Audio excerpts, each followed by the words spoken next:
So this is the first time we get honest leadership like you in America, and in past. I agree with that. This is the first time you've had me. In You've past. had a lot of dishonesty, and they've treated Pakistan very badly. People in my position have treated Pakistan very badly. I wouldn't say Pakistan has treated us too well either, but maybe there was a reason. And in fact, I think there was a reason for it. So in past you had said that you don't trust Pakistan. So when we have honest leadership, I and trust Pakistan, but people before me didn't, but they didn't know what they were doing. So it's just one of those little problems in life. You know what I do? I trust this gentleman right here. And I do trust Pakistan. I know I have a lot of Pakistani friends living in New York. They're smart.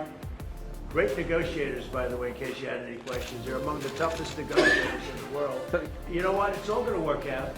But if I can help, I'd like to help. But I don't think you've ever had a president that felt the way I do in a positive way about Pakistan.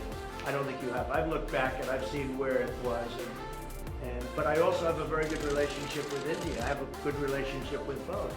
So that if they decide to use that feeling among both, I think we can help out. Are you happy with the progress that Pakistan has made countering terrorism, particularly eliminating terrorism? I've heard they've made great progress, and under this leader, he's a great leader. I think he wants to make great progress because there's no solution the other way. The other way is only going to lead to death and chaos and poverty.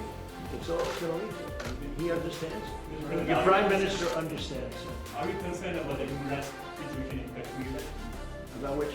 Human rights situation, human rights Sure, violations. I'd like to see everything work out. I want it to be humane. I want everybody to be treated well.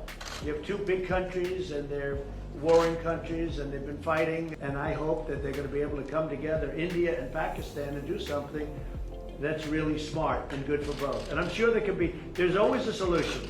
The Prime Minister has been very helpful and he wants to do something. He wants to see something happen. It needs to be said that for 50 days, 8 million people are under siege by 900,000 troops.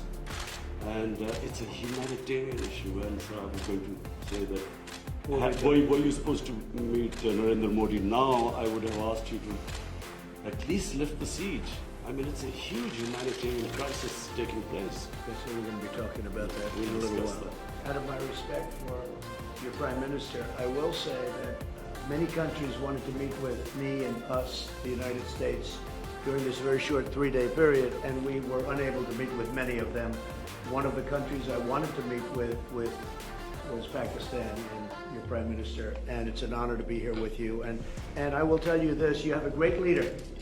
And he's a good man, he's a nice man, happens to be a great athlete.